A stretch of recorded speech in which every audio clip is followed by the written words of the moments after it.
Welcome to the channel. I'm Tony the Technician. Today we're going to be going into the product I picked up for my water source on my truck.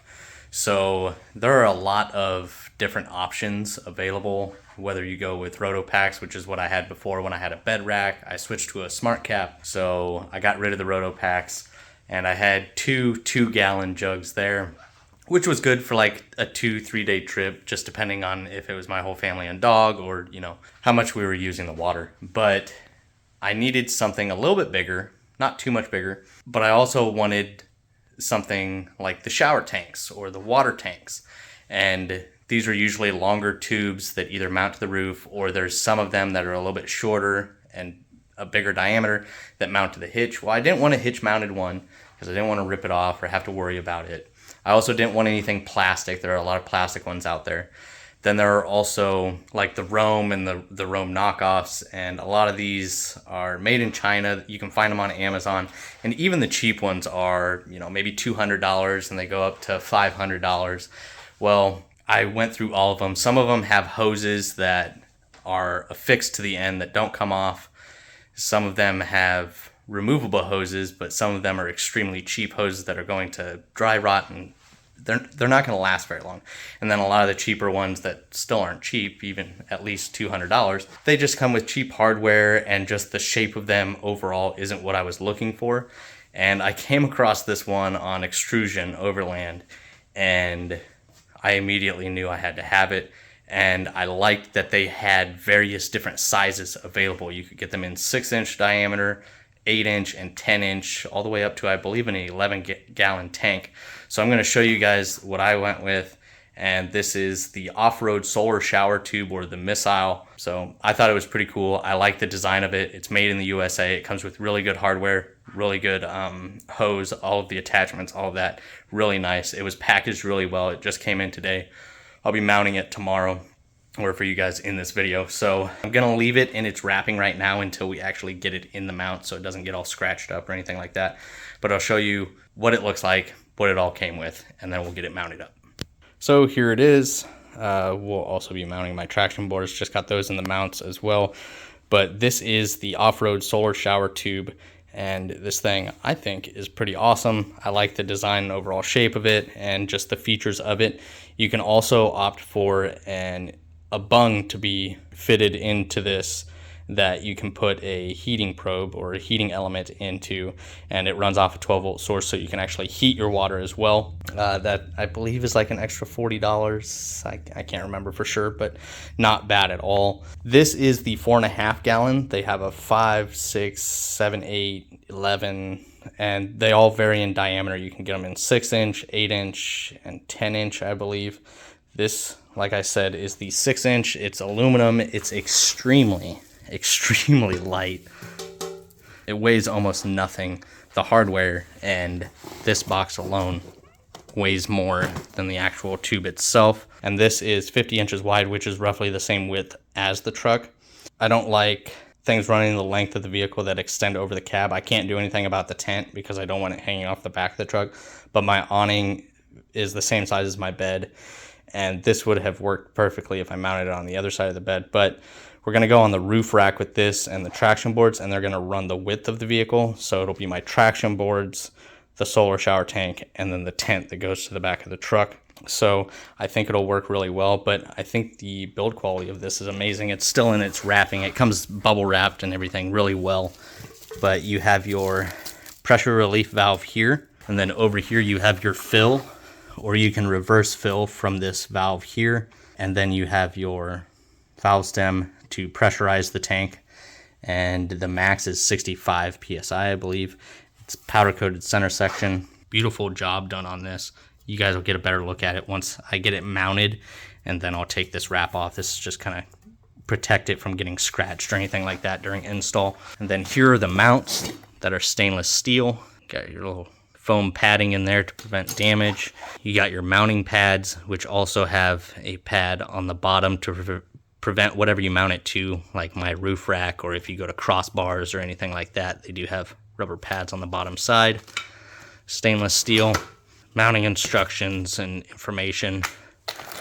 The hardware for the mounting plates comes with an included spray nozzle And then you actually get a stainless steel hose, flexible hose, which is really nice. Couple seals in there.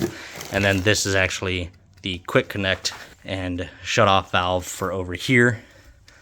So when I'm not using it, I can simply just take this hose off and put it in my truck. So really nice hardware, and I think overall a really nice design. And then once again, you can get it heated with the extra bung installed. So let's go ahead and get this installed. If you guys have any questions, comments, concerns, please feel free to drop a comment down below. And that, I'm gonna get this installed and we'll test it out here soon. So he's still finishing up the roof rack. Once that's installed, I've started assembly of the off-road solar shower, which is pretty simple. As far as the brackets, you get a top and bottom bracket or plate that sandwich around your crossbar, and it has grip tape on the side, so this is going to face the crossbar. So there's grip tape on the bottom side of this one and the top side of this one, so it'll be sandwiched around the bar. The bolt passes through and then it gets a nut on the bottom side. And one thing you want to do is figure out the orientation of your brackets. I'm going to have my clamp portion facing towards the back of the vehicle so you don't see it. And then on this bracket on the top, you can see there's a little bit of 3M or like foam, so the actual tube itself doesn't make contact with the plate, and you can see that here. So you just want to make sure you orientate them correctly and then put it in there loosely. I've started to snug it up. I may have to loosen it again once we get it on the rack in order to sandwich it down correctly, but it's very simple. Then the only other thing I did was install this, which just threads on, and then the valve shut off, which is just a small screw that screws into the end. So very simple to assemble and prep for install. So once the roof rack is on, we'll get this installed. All right, so the Prinsu Pro roof rack is on and the water tank is mounted. I'm going to show you kind of what I had to do. So it fits this really well, but as you can see here, I have some blocks in there. They're just some plastic blocks, and then I put a foam sticky tape on top that they had here because the bolts were too long. They were making contact with the actual roof of the truck. So I was going to trim down the bolts, but then I realized when I went to go center the tank on the truck, I couldn't center it because this valve was hitting this. So I had to have the tank off to this side quite a ways, and it kind of looked silly from the front. So in order to center it up a little bit better, the blocks helped lift the bolts off of the truck, as well as allow me to shift the tank over. So now the valve is just up against the side. It's raised just slightly with those blocks, and it keeps the bolts off of the roof of the truck, and just snug that down. And then came back and snugged down the clamps around the tank, and it is nice and solid.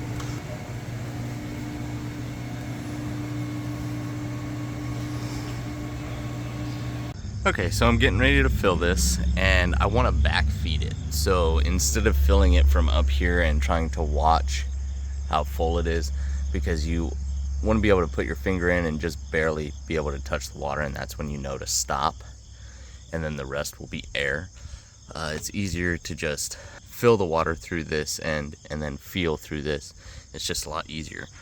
The issue is this is a quick connect, and if you don't have it on, which I've used these a lot for detailing and my hoses and everything, this is a male end, and so this comes with it, and this allows you to quick connect the hose that comes with it, and then you just put your spray nozzle on that end, and this end plugs into the water tank, right? Well, to backfeed it, you need a fitting like this if you're gonna leave this connected, or a coupler from the threaded end of this to the threaded end of your hose, because the end of your hose looks just like this. So I want to be able to just leave the quick connect on there and do it.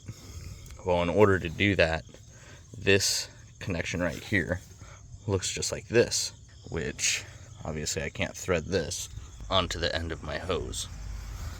You could get a coupler. Well, those did not carry a coupler, and what I really needed was this same thing, but with the internal threads. But they carry tons of these, and I have tons of these already. I don't need any more of those.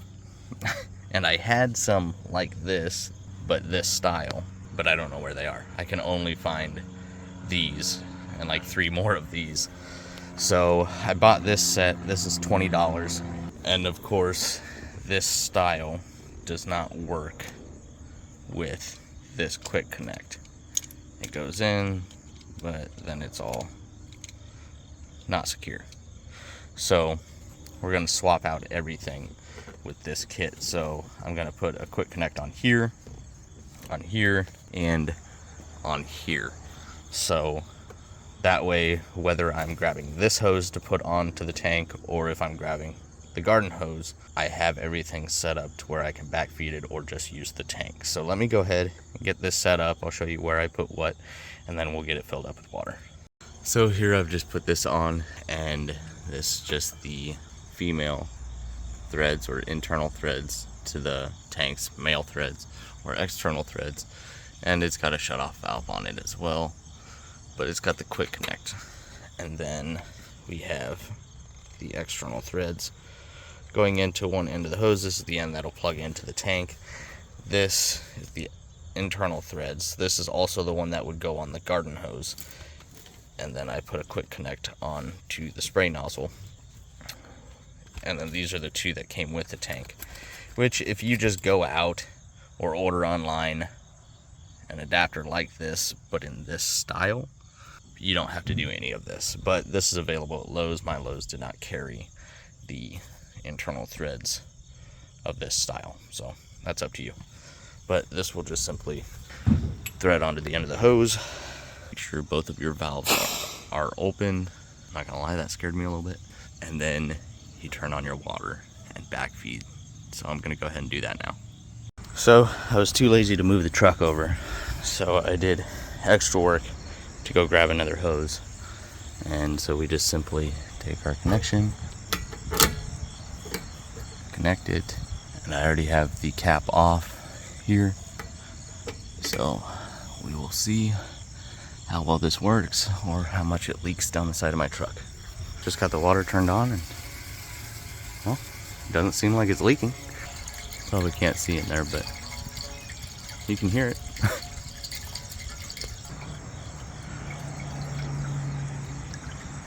It only took like 2 minutes to fill, and once again, this is a 4.5 gallon, and I do get a little bit of dripping here when it's hanging down, but if I lift it up, then it won't. So I'll probably just hang it off of something, but it doesn't drip very much. So I have the valve shut and the hose off, but as you can see, the water is right there. So it's a little too high. So we're gonna go ahead and drain a little bit of water out of it, which we'll just simply probably actually leave this. I won't leave this on the truck. I'll probably leave this connected to the hose.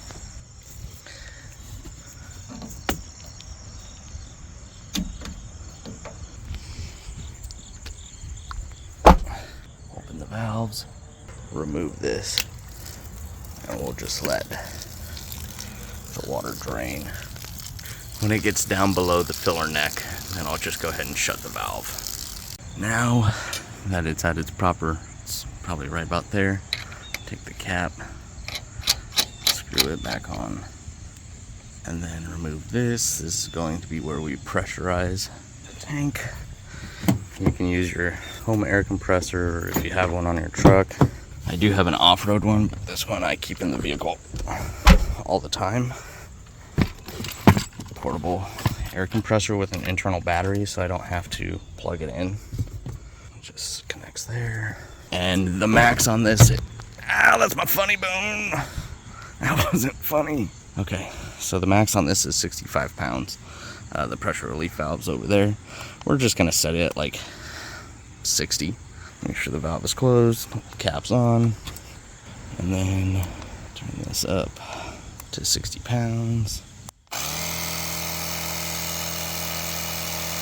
So we're at 60 pounds, took maybe a minute to fill up, not bad at all. And then if you hit 65, it'll open that valve, and then you want to relieve the pressure off of it. So go ahead, Remember to put your cap back on so you don't get a bunch of debris in there. We'll open this valve. Now we reconnect our hose. I just didn't want mine dangling off the side of the truck the entire time. Oh yeah, it's pressurized. I'll go ahead and shut my door. We're gonna see how far this thing will spray. Oh, okay. That thing gets some distance. It is adjustable. Water the neighbor's tree. I mean, that's pretty dang impressive.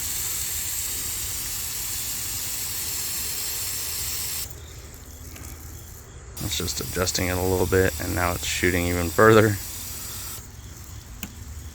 I will say this probably isn't the best spray nozzle for like a shower. So if you want, you can get a better... Oh, okay. There's a kind of a fan. Losing a little bit of pressure now. We're getting to just the edge of the street. But that's why it's super easy if you have a home compressor to just fill this up. But like if I'm out camping and a couple of us want to take a shower, then depending on how long of a shower you take, how much water you use, it'll take a minute to repressurize it. But having something like that little portable air compressor, is extremely handy.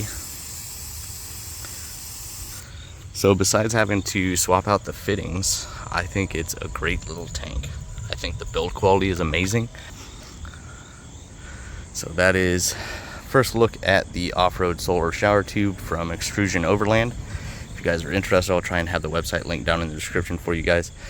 And if you guys enjoyed, make sure to hit that thumbs up. Leave a comment down below of your guys' thoughts. And as always, if you haven't subscribed, make sure to subscribe. I'll see you guys next time.